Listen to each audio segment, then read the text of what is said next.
Welcome to learn academy. आज की video में हम बात करेंगे क्लास 8 हिस्ट्री का चैप्टर 2, जिसका नाम है फ्रॉम ट्रेड टू टेरिटरी। इस चैप्टर में यही बताया गया है कि कैसे यूरोपीय कंपनियां भारत आई थी ट्रेड करने के। ये आए तो थे व्यापार करने के लिए, लेकिन इन्होंने बड़ी चालाकी से इंडिया पर कब्जा करना शुरू कर दिया और यहीं पर रहना शुरू कर दिया। इनकी बहुत सारे जो राजा थे, नवाब थे, उनसे युद्ध भी हुए। ठीक है, बंगाल के जो नवाब थे उनके साथ भी इनके युद्ध हुए थे, जिनको इन्होंने धीरे धीरे करके सबको हरा दिया था और बहुत से लोगों को इन्होंने मौत के घाट भी उतार दिया था और इन्होंने धीरे धीरे करके इंडिया पर कब्जा करना शुरू कर दिया था। अब इसी चैप्टर के कुछ क्वेश्चन आंसर्स को कर लेते हैं। इस चैप्टर के match the following, fill in the blanks और ट्रू फॉल्स को हम बाद में करेंगे। पहले हम क्वेश्चन आंसर्स को करते हैं। क्वेश्चन नंबर 1 है, what attracted European trading companies to India. Question में पूछा जा रहा है कि यूरोपियन जो ट्रेडिंग कंपनीज थी वो इंडिया में क्यों आई, यहाँ मतलब इंडिया में क्यों व्यापार करना चाहती थी। तो इसका आंसर हम लिखेंगे, क्यों करना चाहती थी। आप जानते हैं, उन्हें पता था कि भारत में बहुत सारी चीज़ें मिलती हैं, जैसे कॉटन मिलता है, स्पाइसेस मिलती हैं, तो वो क्या करते थे, यहाँ से सस्ते दामों पर खरीदते थे और ले जाकर यूरोप में महंगे दामों पर बेचते थे और बहुत पैसा कमाते थे। तो कैसे लिखेंगे इसका answer, European trading companies were attracted to India because of the following reason. क्यों आई थी, बहुत सारे रीजन थे, कारण थे इसके। नंबर 1 है cheap and fine quality of silk and cotton, यहाँ पर एक अच्छी क्वालिटी की सिल्क और कॉटन इन्हें मिली। नंबर 2 है four spices like paper, clove, cardamom and cinnamon etc। बहुत सारे स्पाइसेस थे जैसे कि पेपर, कार्डेमम, सिनेमन, ठीक है, दालचीनी, लौंग, इलायची, इस तरह की चीज़ें जो थी यहाँ पर मिलती थी, जो कि यूरोप में नहीं मिलती थी, तो वो ये यहाँ से ले जाकर वहाँ बेच देते थे। दूसरा क्वेश्चन है, what were the areas of conflict between the Bengal nawab and East India company. अब क्वेश्चन में पूछा जा रहा है कि इंडिया के जो नवाब थे, बंगाल के नवाब और ईस्ट इंडिया कंपनी के जो लोग थे, उनमें जो लड़ाई हुई थी, युद्ध हुए थे, वो किस बात को लेकर हो रहे थे। लड़ाई का रीजन ये था कि जो बंगाल के नवाब थे वो कह रहे थे कि भाई देखो, ये हमारा है, हमारा देश है, यहाँ पर हमारा राज चलता है और तुम क्या कर रहे हो कि सस्ते दामों पर यहाँ से चीज़ें ले जा रहे हो और वहाँ पर महंगे दामों पर बेच रहे हो। तो ये कहाँ की बात हुई, और कम से कम अगर ऐसा कर रहे हो तो हमें टैक्स तो दो। लेकिन ये लोग मानने को तैयार ही नहीं थे, इसलिए बंगाल के जो नवाब थे उन्होंने साफ मना कर दिया कि भाई देखो, हम तुम्हें लो कॉस्ट पर, कम रेट पर जो चीज़ें हैं वो नहीं देंगे। तो इसका फर्स्ट पॉइंट लिखेंगे, Bengal nawabs refuse to give things at low cost. तो एक कारण तो ये था। अब दूसरी वजह क्या थी, दूसरा रीजन क्या था, ये जो यूरोपियन लोग थे, ईस्ट इंडिया कंपनी के जो लोग थे, ये अपने सिक्के चलाने इन्होंने शुरू कर दिए।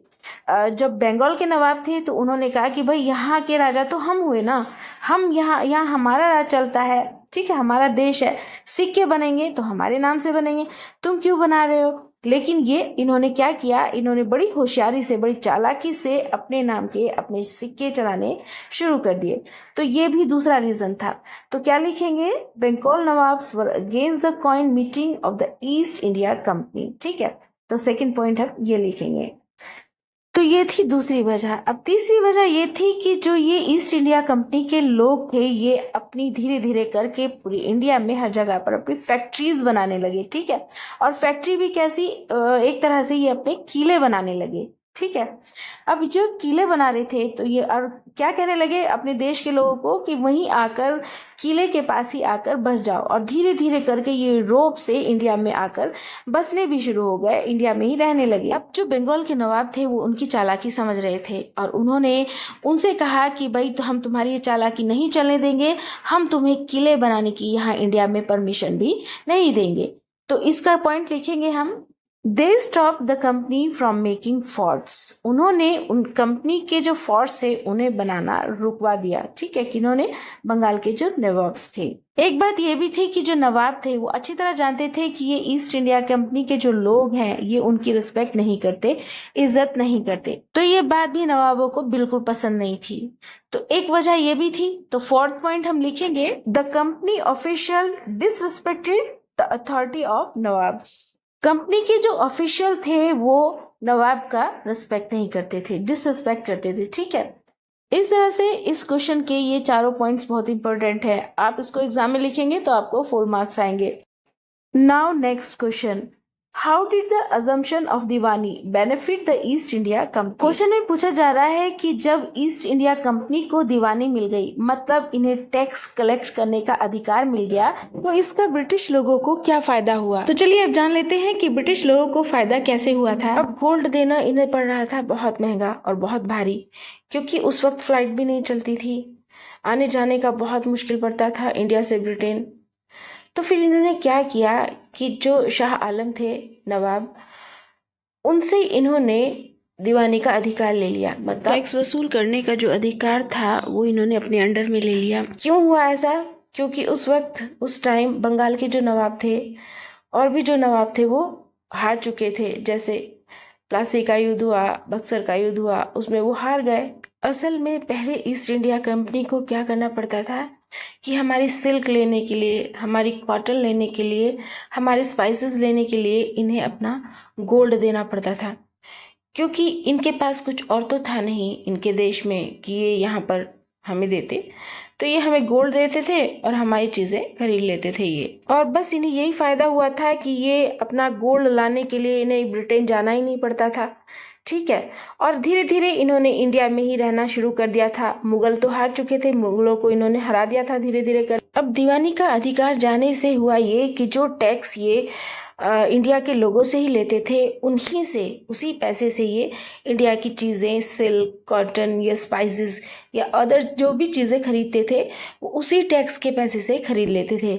अगर अभी तक आपने हमारी वीडियो को लाइक नहीं किया है तो जल्दी से लाइक कर दीजिए, चैनल को सब्सक्राइब कर दीजिए और बेल आइकन को भी दबा दीजिए ताकि आने वाली वीडियो आपको सबसे पहले मिल जाए। Next question, explain the system of subsidiary alliance. Subsidiary alliance के सिस्टम को एक्सप्लेन कीजिए। अब ये सब्सिडरी अलायंस क्या है ये समझिए। देखिए, ये जो अंग्रेज लोग थे, ब्रिटिश लोग थे, ये क्या चाहते थे कि चारों तरफ हमारा ही राज हो, और इन्होंने एक ऐसी पॉलिसी लाई ये लोग जिसका नाम था सब्सिडरी अलायंस। इन्होंने कहा, इंडिया के जितने भी राजा थे उनसे बोला कि हम तुम्हें प्रोटेक्शन देंगे, जब भी बैटल्स होंगे, जब भी लड़ाई होगी तो हम तुम्हें अपनी सेना देंगे और उसके बदले तुम्हें हमें कुछ पैसा देना होगा। तो इसका आंसर कैसे लिखेंगे?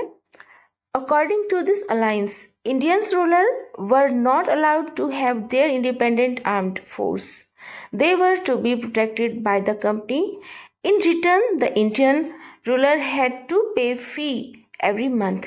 ठीक है, इसके बदले में इंडियंस को हर महीने उनको फीस देनी होगी। Next question, in what way was the administration of the company different from that of Indian rulers? इस क्वेश्चन में पूछा जा रहा है कि इंडियन एडमिनिस्ट्रेशन और कंपनी के एडमिनिस्ट्रेशन में क्या फ़र्क था और क्या फ़र्क है। अब इसका आंसर लिखने के लिए हम एक साइड में इंडियन एडमिनिस्ट्रेशन रखेंगे, दूसरे में company administration.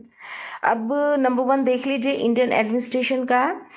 Administration units were divided as district and tehsil.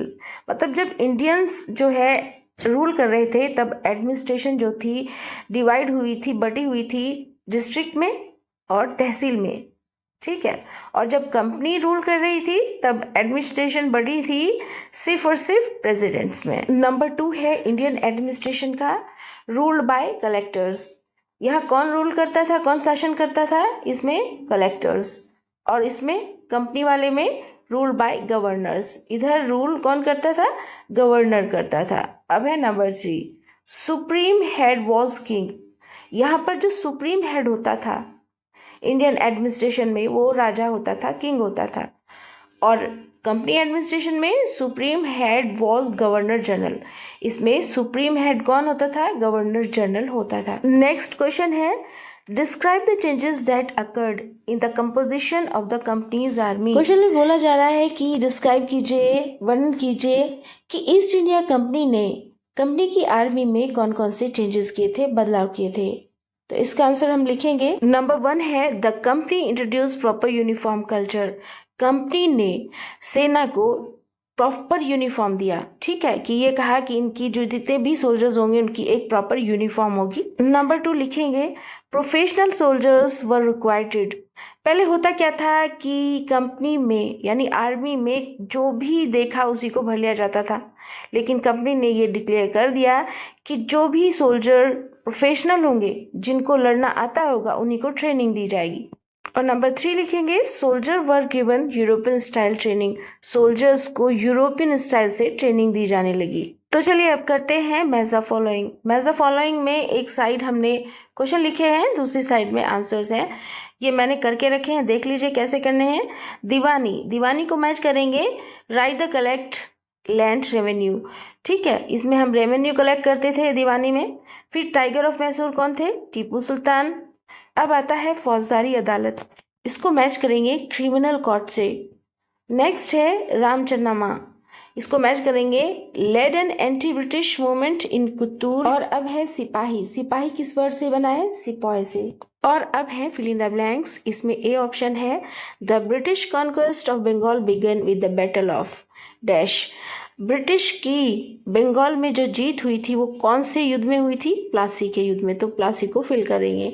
Haider Ali and Tipu Sultan were the rulers of, कहाँ के रूलर थे हैदर अली टीपू सुल्तान? मैसूर के, तो यहाँ मैसूर को फिल करेंगे। Next is C, Dalhousie implemented the doctrine of lapse. अब ये डॉक्ट्रिन ऑफ लैप्स क्या था? ये एक ऐसी इन्होंने रूल निकाला था ब्रिटिश के लोगों ने कि अगर किसी राजा का बेटा नहीं होगा, सिर्फ बेटी होगी, तो उसका पूरा राज जो है वो ब्रिटिश कंपनी के पास चला जाएगा। अब है D, Maratha kingdom were located mainly in the part of dash India. Maratha kingdom कहाँ पर थी? वेस्टर्न में, तो यहाँ पर वेस्टर्न में को हम फिल करेंगे, इंडिया के वेस्टर्न पार्ट में थी। नेक्स्ट क्वेश्चन है fill in the blanks. The Mughal empire become stronger in the 18th century. इसमें कहा जा रहा है कि 18th सेंचुरी में मुगल एम्पायर जो थे वो स्ट्रॉन्गर होते जा रहे थे। नहीं, ये गलत है, स्ट्रॉन्गर नहीं बल्कि वीक होते जा रहे थे, तो यहाँ हम फॉल्स लिखेंगे। नेक्स्ट है B, the East India company was the only European company that trade with India. East India company अकेली यूरोपियन कंपनी थी जो कि इंडिया के साथ ट्रेड कर रही थी, तो ये भी गलत है, ऐसा नहीं है, और भी बहुत सारी कंपनियां थी, ठीक है, जो इंडिया के साथ ट्रेड कर रही थी, तो ये फॉल्स होगा ये भी। नेक्स्ट है C, Maharaja Ranjit Singh was the ruler of Punjab. Maharaja Ranjit Singh Punjab के रूलर थे, ये ट्रू है। अगला है D, The British did not introduce administrative changes in the territories they conquered. तो ये कहा, यहाँ पर बोला जा रहा है कि ब्रिटिश ने इंडिया के एडमिनिस्ट्रेशन में कोई भी चेंजेस नहीं किए, ये तो गलत है, ऐसा तो नहीं था, चेंजेस तो किए थे, तो यहाँ फॉल्स होगा। अब आता है आपका लास्ट क्वेश्चन, जिसे आप प्रैक्टिस क्वेश्चन भी कहेंगे। The name of the company was the dash India company. उस कंपनी का नाम क्या था जो कि जिसका इंडिया से जुड़ा था? East India, waste India, north India, तो क्या था? इसका आंसर आप मुझे कमेंट में देंगे, देखती हूँ कितने स्टूडेंट्स सही आंसर दे पाते हैं। ओके स्टूडेंट्स, मिलते हैं फिर नेक्स्ट वीडियो में नेक्स्ट चैप्टर के साथ। Thanks for watching this video. Like, share, subscribe and press the bell icon.